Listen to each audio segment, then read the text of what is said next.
అసలు ఎవడి వైఫల్యమైనా అక్కడే ఉంటుంది. ఇప్పుడు 50 మంది పిల్లలు ఒక తరగతి గదిలోనే చదువుకున్నారు. ఒక వర్షం పడినప్పుడు ఎలా పడుతుందో ఒక ఉపాధ్యాయుడు పాఠం చెప్పినప్పుడు అలాగే చెప్తారు. ముందు బెంచీలో ఒకడికి వినపడేటట్టు పక్కవాడికి వినపడకుండా పాఠం చెప్పరు, అలాగే చెప్తారు. కానీ ఒకడు వృద్ధిలోకి వచ్చి ఒకడు వృద్ధిలోకి రాలేదు అంటే కారణం ఏమిటంటే ఒకడు దృష్టి పాఠం మీదే పెట్టి వింటున్నాడు, ఒకడు పాఠం వింటున్నాడు కానీ మనసు ఎక్కడో ఉంది, వాడికి పాఠం లోపలికి చేరలేదు. ఒకడు తెల్లవారుజామున 4 గంటలకి నేను లేవాలి అని అలారం పెట్టుకుంటాడు. ఒక నోరు లేని ఒక చిన్న యంత్రం తెల్లవారుజామున 4 గంటలకి నేను లేవాలి నువ్వు గంట కొట్టు అని అక్కడ పెడితే అది రాత్రంతా పనిచేసి తెల్లవారుజామున ఖచ్చితంగా 4 అయ్యేటప్పటికి గంట కొడుతుంది లెమ్మని. దాని పీక నొక్కి పడుకుంటే ఎంత దారుణం. అది నిషిద్ధ కర్మ. నువ్వు పెట్టింది ఎందుకు? అలారం, దాని పేరు అలారం, ప్రమాదం. నువ్వు అది మోగినప్పుడు లేవకపోతే కొంప మునిగిపోతుంది. ఇంకొక పావుగంటని పడుకుంటే 6:30కి తెలివి వస్తే నువ్వు చదువుకునేది బూడిదైపోయి పోయింది. 2:30 గంటలకి చదవడానికి ఏం లేదు. నువ్వు లేస్తే పని నడుస్తుంది, లేవకపోతే ప్రమాదం వస్తుంది. దాన్ని నొక్కేయడం కాదు, లేచి కూర్చుని నిలబడి ఈశ్వరుడికి నమస్కారం చేసి కాస్త ముఖ ప్రక్షాళన చేసుకోవడానికి విడితే ఉంచుకుంటావు. ఇంకొక 5 నిమిషాలను దాన్ని నొక్కేస్తే అది కొట్టదు. దానికి అలవాటు ఉండదు, మనకుంటుంది కానీ దానికి ఉండదు. నిషిద్ధ కర్మ జోలికి వెళ్లకుండా ఉండడం అంత తేలిక విషయం కాదు.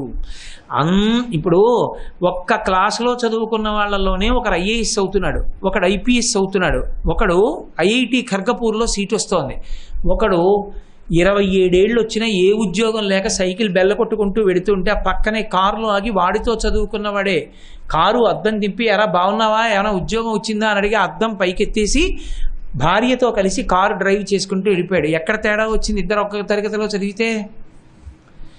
ఎప్పుడు ఏది చెయ్యకూడదో అది చెయ్యడంలో వస్తుంది ప్రమాదం. అందుకే రామాయణంలో సుందరకాండలోనే స్వామి హనుమ విషయంలోనే మైనాకుడి వృత్తాంతంలో ఒక మాట అంటాడు సముద్రుడు, కర్తవ్యమకృతం కార్యం సతాం మన్యుముదీరయేత్.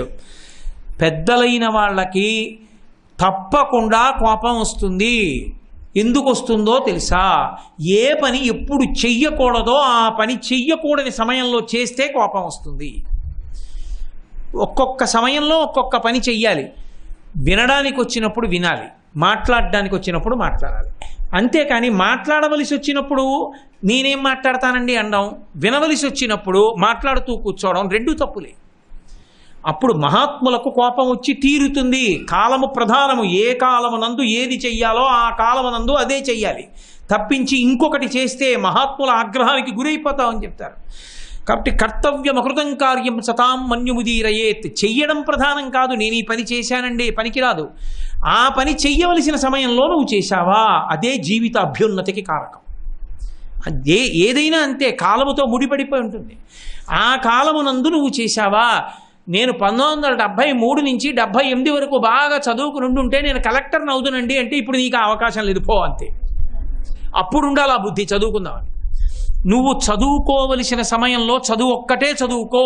చదువుకోవలసిన సమయంలో ఇతర విషయాలు ఎందుకు నీకు? అసలు ఇతర విషయాల అవసరం ఎక్కడుంది నీకు? 365 రోజులు కోట్లు వస్తాయి కాబట్టి క్రికెట్ ఆడేవాళ్ళు ఉంటారు, నీకెందుకు అస్తమానం టీవీ?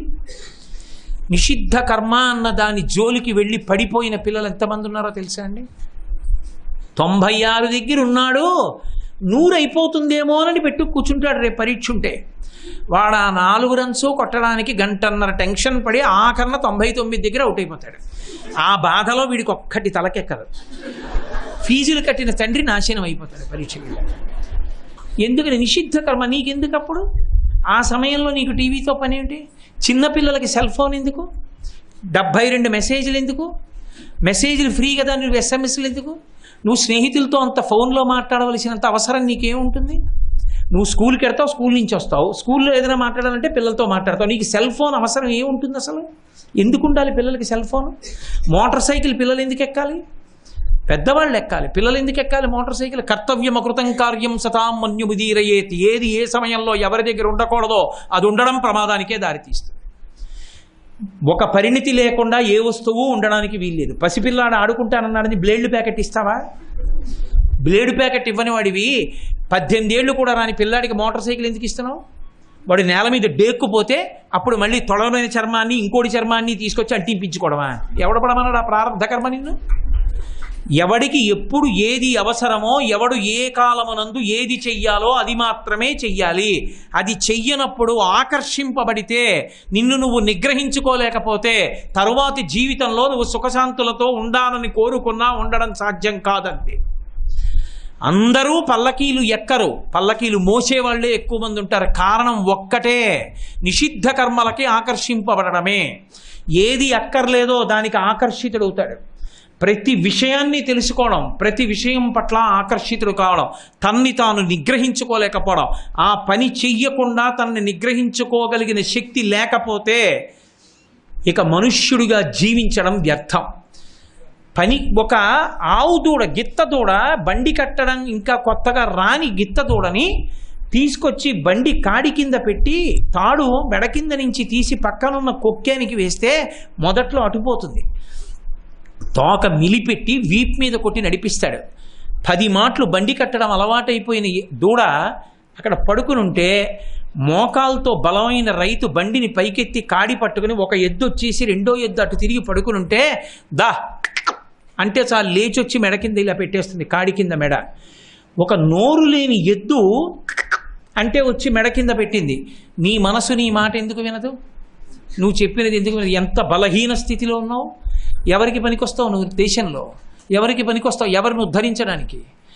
మనసు మీద అదుపు ఎంత అవసరమో, నిషిద్ధ కర్మల పట్ల ఆకర్షింపబడకుండా ఉండడం ఎంత నిగ్రహ శక్తి ఉండాలో, అలా ఉండకపోతే కాలం మాత్రం వెనక్కి తిరిగి రాదు. ఇంకా ఒకసారి పోయిందా, పోయిన కాలం పోయిందంతే, ఇక తిరిగి రాదు. రాదా అంతే, ఇంకా జీవితం అంతే, అక్కడతో అలా వెళ్ళిపోవాలి తప్ప ఇంకా కొత్తగా అంతకన్నా సమున్నత శిఖరాలను నేను అధిరోహించేస్తానంటే ఇక జీవితంలో సాధ్యం కాదు. నేను చాలా తెలివైన వాడిని అంటే పక్కవాడు నవ్వుకోవడానికి పనికొస్తుంది అంతే అప్పుడు. కాబట్టి ఏ కాలమునందు ఏది చెయ్యాలో అది మాత్రమే చెయ్యవలసి ఉంటుంది. అది చెయ్యకపోతే ప్రమాదానికి వెళ్ళిపోతావు. మీరు చూడండి, అందుకే స్వామి హనుమ యొక్క విషయంలో ఒక మాట చెప్తారు, అజాడ్యం అంటారు. జాడ్యం అన్న మాటకు అర్థం ఏమిటో తెలుసా? ప్రతిస్పందన లేకుండుట. అన్నీ వింటాడు, ఏ మార్పు ఉండదు, అది జాడ్యం అంటారు. వాడికి జాడ్యం అండి అంటారు. అంటే అన్నీ వింటాడు. తండ్రి తల కొట్టుకుంటాడు, తల్లి ఏడుస్తుంది, అక్క చెల్లెళ్ళు ఏడుస్తారు, అన్నదమ్ములు ఏడుస్తారు, గురువుగారు బాధపడతాడు, అన్నీ వింటాడు. నేను మారాలనుకుంటాడు, మారలేడు. ఎవడు మార్చగలడు వాడిని? వాడే మారాలి. ఎక్కడుంది ఈ బలహీనత? ఆ బలహీనతని అధిగమించలేకపోతే ఎప్పుడూ నువ్వు 10 మందిని నడిపించగలిగినటువంటి స్థానంలో మాత్రం నిలబడలేవు. నిగ్రహశక్తి అనేటటువంటిది మనసుకి అత్యంత ప్రధానము. వెనక్కి రా అంటే రాగలగాలి. ఇది నువ్వు ఇప్పుడు చూడవద్దు అంటే చూడకుండా ఉండగలగాలి. ఒక్క హనుమ విషయంలోనే అజాడ్యం. అందుకే హనుమకి ప్రదక్షిణం చేసిన, హనుమ గురించి విన్న జాడ్యం పోతుంది. అరే మనం మారాలరా, ఇలా బ్రతకూడదన్న లక్షణం అంకురిస్తుంది. అంత గొప్ప స్వరూపం స్వామి హనుమంటే. అక్కడే కాదండి, సింహిక పైకి లేచింది. పైకి లేస్తే దానిలోకి వెళ్ళకూడదు, నిషిద్ధ కర్మ, దాని జోలికి వెళ్ళకూడదు ఎట్టి పరిస్థితుల్లో. తిర్యగూర్ధమదశ్చైవా శక్తిస్తే శైలవర్ధితం. ఒక్కసారి పైకి లేచిన దాన్ని చూశారు. సుగ్రీవుడు చెప్పిన మాట జ్ఞాపకం తెచ్చుకున్నారు. దీన్ని చంపేయాలనుకున్నారు. సూక్ష్మ రూపంలో లోపలికి వెళ్ళారు, సింహికాభంజనం చేశారు. నిషిద్ధ కర్మ జోలికి వెళ్ళరాదు. దాని వైపు ఆకర్షితుడైతే ప్రమాదం. దాని ఎందుకు బయలుదేరాడో మర్చిపోతాడు. దాని ఆకర్షణ ఎంత బలీయంగా ఉంటుందంటే పర్వాలేదు, ఇంకో గంట ఉంది కదా, ఇంకో అరగంట ఉంది కదా, ఇంకో పావు గంట ఉంది కదా అనిపిస్తుంది. అందున ఇంద్రియములకు ఉండే లక్షణం ఏమిటంటే ఎంత ప్రమాదం వైపుకు వెళ్ళిపోతూ ఉండనివ్వండి, తన భోగీచ్ఛని మాత్రం అది విడిచిపెట్టదు. కన్ను ఉత్సాహవంతంగా ఒక దాన్ని చూస్తూ మనసు రమిస్తోంది అనుకోండి, ఇది చూస్తూ కూర్చుంటే అవతల ప్రమాదం వస్తుంది, మనం ఇప్పుడు ఇది చూడడం కాదు చదువుకోవాలి, అవతల పరీక్ష టైం అయిపోతుందా అన్నా సరే ఇంకొక 10 నిమిషాలు చూసి కట్టేస్తాను, ఇంకొక పావు గంట అంటుంది, ఈడ్చేస్తుంది, ఆఖరికి పోతుంది. పైగా కంటికి ఒక ప్రధానమైన బలీయమైన శక్తి ఉంది. అది ఏమిటో తెలుసా అండి? మీరు దేన్ని తదేకంగా చూశారో తర్వాత కూడా దాన్నే చూపిస్తుంది మనసు. దానికి అదొక పెద్ద లక్షణం. మీరు అందుకే చూడండి దీపశిఖ ఉంటుంది, ఆ దీపం వెలుగుతున్నప్పుడు మీరు తదేకంగా చూసి కళ్ళు మూసుకోండి, అదే చూపిస్తుంది. మీరు ఇంద్రియంతో బాగా తాదాత్మ్యం చెంది భోగం ఏది అనుభవించారో అదే మీ మీద ఆ లక్షణాన్ని ప్రసారం చేస్తుంది. అందుకే విషాదాంతమైపోయినటువంటి కథని పుస్తకాన్ని చదివి పూర్తి చేశాడనుకోండి, పక్కన పెట్టి బయటికి వచ్చాడనుకోండి, మనసు కొంత బరువుగా ఉంటుంది, పెద్ద ఉత్సాహంగా ఉండదు. ఎందుకంటే విషాదాంతమైపోయినటువంటి కథను ఒకదాన్ని చదివాడు, ఆ చదివిన కారణం చేత మనసు ఉత్సాహంగా ఉండదు. అదే సుఖాంతమైన కథ ఒకడు చదివాడు అనుకోండి, వాడి మనసు ఉత్సాహంగా ఉంటుంది. చూడకూడని దాన్ని ఒకదాన్ని అదే పనిగా చూశారనుకోండి, కారు రేస్ వెళ్తున్నటువంటి సన్నివేశాన్ని అదే పనిగా చూశారనుకోండి, మీరు టీవీలో చూసి చూసి చూసి చూసి ఒక పుస్తకం తీశారనుకోండి, మీకు ఆ శబ్దంతో అవి వెడుతున్నట్టే ఉంటుంది తప్ప పుస్తకంలోది వెళ్ళదు. చదువుతున్నా ఏదో షాజహాన్ మొఘలాయి సామ్రాజ్యమును స్థాపించాను అని అక్షరాలు వచ్చు కాబట్టి చదువుతుంది, కానీ లోపలికి తీసుకోదు. అది ప్రమాదం. ఇంద్రియముల యొక్క భోగీచ్ఛ ఏం చేస్తుంది అంటే మనిషిని సంస్కారం వైపుకి అడుగు వెయ్యనివ్వదు. అది మీరు ఆపినా దాని ప్రభావం కొంతసేపు ఉండిపోయి ఊపేస్తుంది. అది దాని నుంచి నిగ్రహించుకోవాలంటే ఎంతో శక్తి ఉండాలి. ఆ నిగ్రహ శక్తి ఎవరికి ఉంటుందో వాడే మహాత్ముడు కాగలడు. ఎక్కడ వరకు ఎందుకండి, నేను ఆ ఉదాహరణ చెప్పడానికి ఇక్కడే ఉన్నారు సుబ్బారావు గారు. వాళ్ళ ఇంట్లో నేను ఉన్న రోజుల్లో విశాఖపట్నంలో వాళ్ళ అబ్బాయి అద్భుతమైన కాలేజీలో ఆర్ఈసీలో చదువుకుంటున్నారు రోజుల్లో, దక్షిణ భారతదేశంలో. నేను ఏదో ఉపన్యాసం చెప్పొచ్చి ఎక్కడ చూసినా అరుస్తున్నారు వీధుల్లో, ఏదో క్రికెట్ మ్యాచ్ చూస్తూ. ఏమైందా, క్రికెట్లో ఎవరైనా చాలా రన్స్ కొట్టారా అన్నాను. అంటే అతను అన్నాడు, నాకు తెలియదండి అన్నాడు. అదేమిటయా, నీ వయసు పిల్లలందరూ క్రికెట్ చూస్తుంటారు కదా, నువ్వు చూడవా, నీకు రాదా అన్నాను. ఒక ఏడాది పాటు నేను టీవీ చూడనని ఒట్టు పెట్టుకున్నానండి అన్నాడు. ఎందుకు అన్నాను. ఏమి నీవు ఆర్ఈసీలో చదువుకుంటున్నావుగా, ఎందుకు ఒట్టు నీకు అన్నాను. మా నాన్నగారు ఇల్లు విడిచిపెట్టి అత్యంత ప్రమాదభరితమైనటువంటి ఉద్యోగం, ఓడలో సముద్రంలో వెడుతూ తుఫానుల్లో కూడా చిక్కుకుంటూ మెరైన్ ఇంజనీర్గా పనిచేస్తూ 3-4 నెలలకొక్కసారి ఇంటికి తిరిగి వస్తారండి. అంత కష్టపడి సంపాదించిన డబ్బుతో నన్ను చదివిస్తూ నన్ను ఒక ఐఐటీలో చదువుకుంటుండగా చూడాలనుకున్నారు. నేను ఆర్ఈసీ వరకే వెళ్ళా. ఈ ఏడాది కష్టపడి చదివి ఐఐటీలో సీటు తెచ్చుకొని మా నాన్నగారు సంతోషంగా నన్ను చూడగా మా తండ్రి కళ్ళల్లో కాంతి చూడాలనుకున్నానండి, అందుకు నేను టీవీ చూడనన్నాడు. ఆ మరు సంవత్సరం ఆ పిల్లవాడు విజయవాడ కనకదుర్గమ్మ ప్రసాదం పట్టుకుని నా దగ్గరికి వచ్చాడు. ఏమయ్యా అన్నాను. ఐఐటి ఖర్గపూర్లో సీట్ వచ్చిందండి, జాయిన్ అవుతున్నాను అన్నాడు. నిషిద్ధ కర్మ వైపు ఆకర్షింపబడకుండా నిగ్రహించుకొని వాడు ఎలా వెళ్ళగలడు, ఎలా మెట్లు ఎక్కగలడు? ఆ ఆకర్షణ లేనివాడెవడో వాడే వెళ్ళగలడు. సాధన ఎలా నడుస్తుందండి, ఓ సంకల్పం ఉండొచ్చు, పని చెయ్యాలని ఉండొచ్చు, నిషిద్ధ కర్మ వైపు లాగేసింది, ఇంకేం చేస్తాడు? ఇవాళ పాడైపోయింది, అయ్యో తప్పైపోయింది, పశ్చాత్తాపం, ఏడుపు, బాధ, ఇంకా కుద్దిపోతుండ్రు, రేపు చేయకూడదు, కానీ అలా ఉండగలనా, అలా నేను ఉండగలనా, ఆ బాధతోనే వాడి జీవితం అంతా అయిపోతుంది. వాడు ఎప్పటికీ చేయకుండా ఉండలేడు. తనని తాను నేను ఎందుకు ఉండలేనని తనని తాను నిలబెట్టుకుంటే తప్ప ఎవడికి సాధ్యం చెప్పండి నిలబెట్టడం? వాడికి ఉండాలి ఆ బుద్ధి, వాడికి రావాలి ఆ బుద్ధి. కాబట్టి నిషిద్ధ కర్మ వైపుకి ఆకర్షింపబడకుండా ఉండని వాడు తన కార్యమునందు కృతకృత్యుడు కాడు. ఇక్కడ కాదు, సింహికా భంజనంలో కాదు, ఎదరొచ్చింది స్వామికి కష్టం. అసలు సుందరకాండలో మహర్షి ఒక చోట ఒక అద్భుతమైన శ్లోకం చెప్పేశారు. సవేశ్వజాలం బలవాన్ దదర్శ వ్యాసక్త వైఢూర్య సువర్ణజాలం యదా మహత్స్రా వృషి మేఘజాలం విద్యుచ్చినద్దం సవిహంగజాలం. ఆ రావణాసురుడి మందిరంలో ఉన్నటువంటి గదికి ఉన్నటువంటి గడపలకి కట్టిన తోరణాలు వైఢూర్యాలతోటి బంగారంతో చెక్కబడి మెరుపులతో ఉన్నటువంటి మబ్బు కింద నుంచి పక్షులు ఎగిరితే ఎలా ఉంటుందో అలా ఉంది. దాన్ని ఎంతో బలంగా చూశారు హనుమన్నారు. ఎందుకు దాన్ని బలంగా చూడడం ఎందుకు అంటే, దాని వంక చూసి సీతమ్మని చూడ్డానికి వచ్చాను తప్ప ఇవి చూడ్డానికి రాలేదని కన్ను తిప్పుకోకపోతే ఓ 10 రోజులు దాన్ని చూస్తూ ఉండిపోతాడు. అంత గొప్పగా చెక్కారు. బలం ఎందుకు అంటే, సీతమ్మ కోసం వచ్చాను తప్ప దీనికోసం రాలేదు అని వదిలిపెట్టి వెళ్ళిపోయాడు. అది బలం. అంటే దేని వైపు ఆకర్షితుడు కాకూడదో దాని వైపు ఆకర్షితుడు కాలేదైన. అన్నిటికన్నా పెద్ద పరీక్ష. అన్యోన్య భుజసూత్రేణ స్త్రీమాలా గ్రహితా హిసా మాలేవ గ్రహితా సూత్రే శిశుభే మత్తషట్పద నచాకులీనా నచహీన రూపా నదక్షిణానా ఉపచారయుక్త భార్యా భవత్తస్య నహీన సత్వ నచాపి కంతస్య నకామనీయ అన్నారు మహర్షి. ఈవిడ ఒంటి మీద ఉండవలసిన బట్ట ఆవిడ ఒంటి మీద ఉండలేదు, పక్క ఆవిడ ఒంటి మీద ఉంది. అంటే అంత దారుణమైన స్థితిలో పడుకున్నారు అంతమంది. పడుకున్న వాళ్ళు ఏం పనికి మాలిన వాళ్ళు కారు. నచాకులీనా నచ హీనరూప నదక్షిణా నానుపచారయుక్త భార్యా భవత్తస్య నహీనసత్వ నచాపికాంతస్య న కామనీయ. ఉత్తమమైన కులంలో పుట్టని వాళ్ళు కారు, ఉపచారములు తెలియని వాళ్ళు కారు, ఇంతకుముందు ఎవరితోనో ఉన్నటువంటి వాళ్ళు కారు. అందులో ఉన్న ఏ స్త్రీ వంక చూసినా సామాన్యమైన స్త్రీగా కనపడేది కాదు. అటువంటి వాళ్ళందరూ అక్కడ పడుకున్నారు. అందరి వంక చూస్తూ వెళ్ళారు. వెడుతున్నప్పుడు ఈమె సీతమ్మ కాదు, విడిచిపెట్టి వెళ్ళిపోయారు. వెళ్ళిపోయి ఎంతకీ సీతమ్మ కనపడకపోతే ఒక ప్రశ్న వేసుకున్నారు. ఇంతమంది ఆడవాళ్ళు నిద్రపోతుండగా చూశాను కదా, అధర్మ దోషం వల్లే నాకు సీతమ్మ కనపడలేదా అన్నారు. అని వెంటనే ఆయనే జవాబు చెప్పారు. మనోహిహేతు సర్వేషాం ఇంద్రియాణం ప్రవర్తనే శుభాశుభా స్వవస్థాసు తచ్చమే సువ్యవస్థితం. చూడడం ధర్మం కాబట్టి, సీతమ్మ ఆడది కాబట్టి ఆడవాళ్ళ మధ్యలో ఆడవాళ్ళలో వెతికాను తప్ప ఏ ఆడదాని ఒంటి మీద బట్టలేకపోయినా నా మనస్సు నిలబడిందా, నా మనస్సు కదిలిందా, నా మనసుకి దోషం ఎక్కడుంది, నా మనస్సు కదలనప్పుడు నా యందు దోషం లేదన్నారు. అది స్వామి హనుమంటే. ఆయన మనసు ఆకర్షింపబడదు, అంత నిగ్రహ శక్తితో నిలబడగలరు.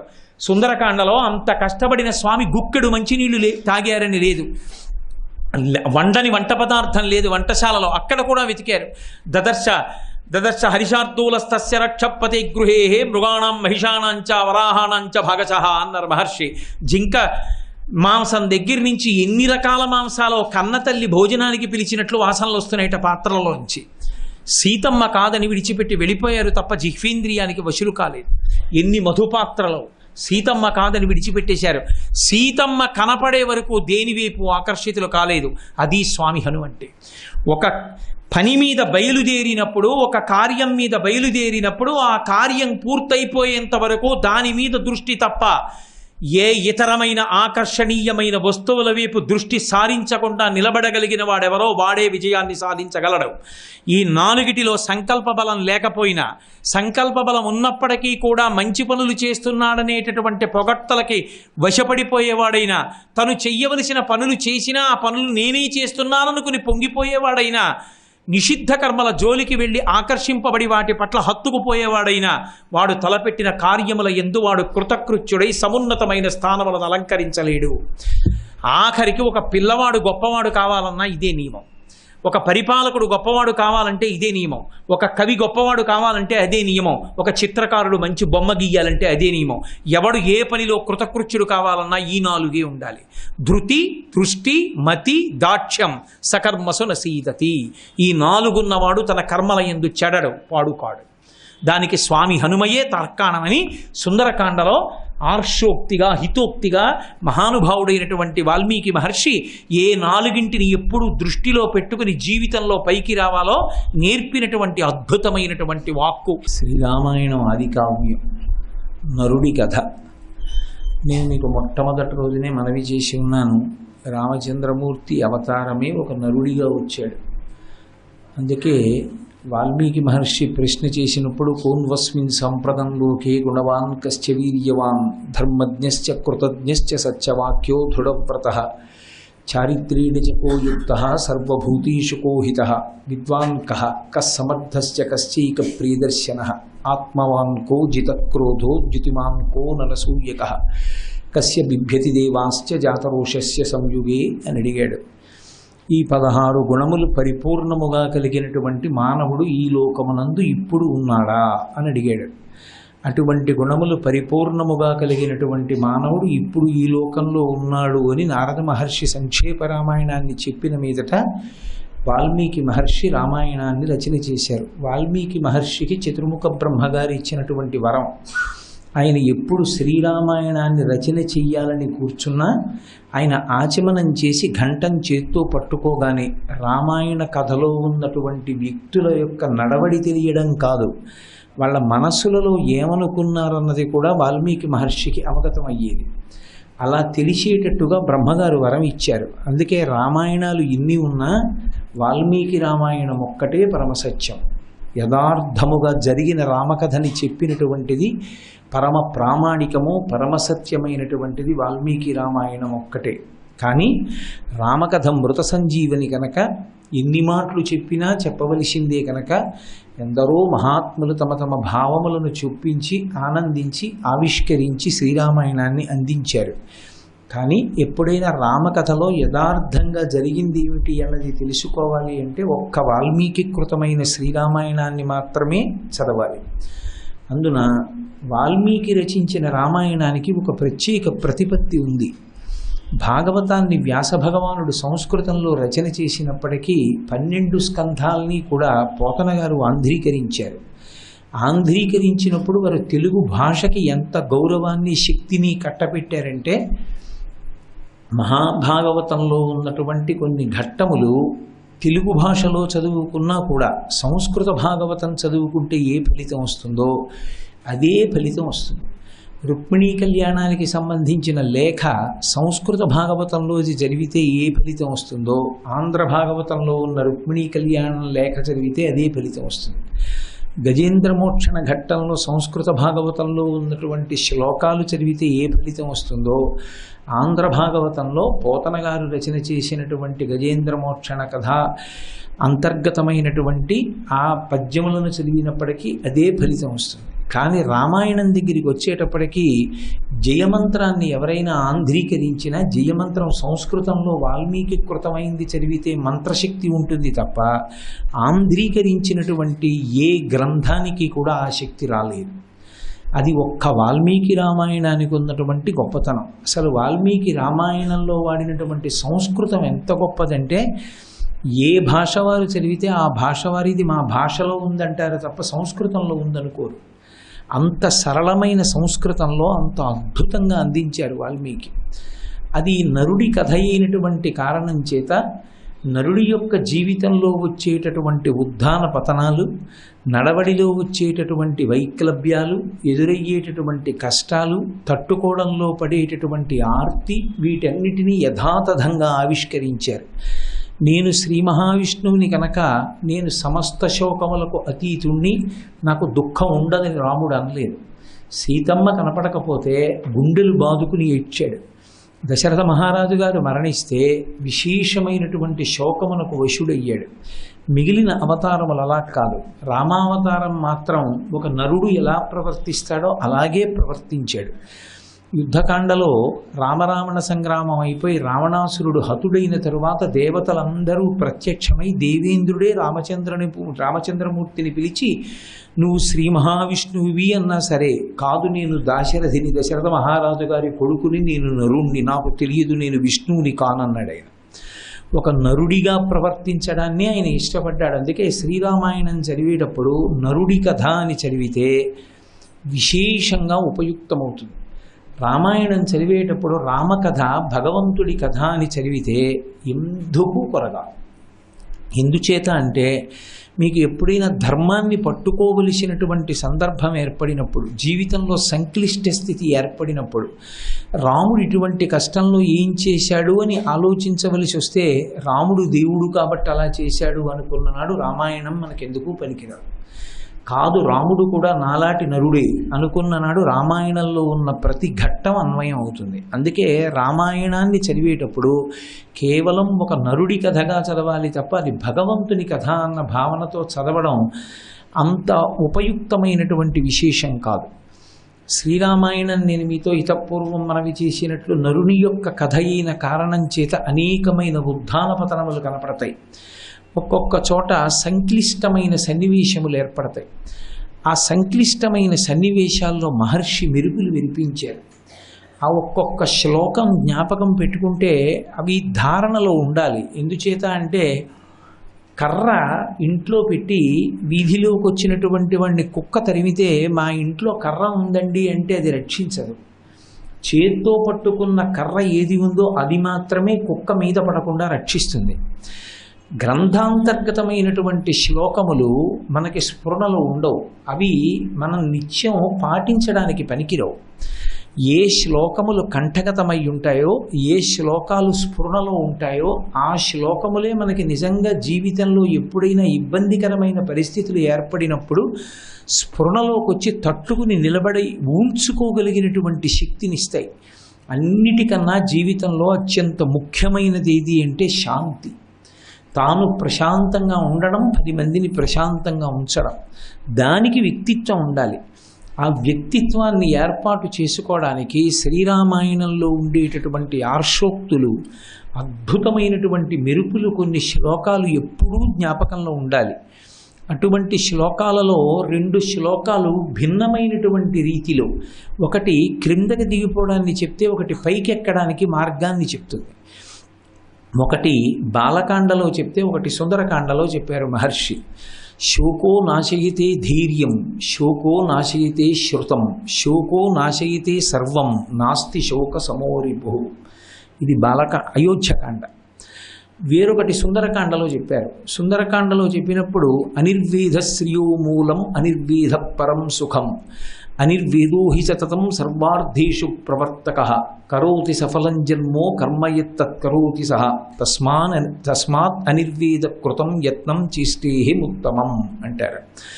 ఈ 2 శ్లోకాలు ఎప్పుడూ జ్ఞాపకంలో ఉండాలి. అసలు నన్ను స్వతంత్రించి చెప్పమంటే ఒక మాట అంటాను, మనుష్య జన్మ ఎత్తినటువంటి వాళ్ళకి ఈ 2 శ్లోకాలు ధారణలో ఉండాలి. ఈ 2 శ్లోకాలు ధారణలో ఉంటే వాడు బంతి అవుతాడు. శ్లోకాలు ధారణలో లేకపోతే మృత్పిండం అవుతాడు. మృత్పిండం అంటే మట్టి ముద్ద.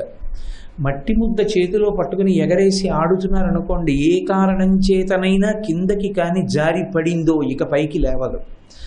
బంతి అలా కాదు, ఎంత బలంగా కింద పడుతుందో అంత బలంగా పైకి లేస్తుంది. ఆ పైకి లేవగలిగిన శక్తి కానీ నశించిపోయింది ఆ మనుష్యుడిలో, అక్కడితోటి ప్రమాదం వస్తుంది. అందున శోకమనేటటువంటిది ఆవరించనటువంటి జీవితం ఉండదు. శ్రీ ఉమామహేశ్వర పరబ్రహ్మార్పణమస్తు. స్వస్తి.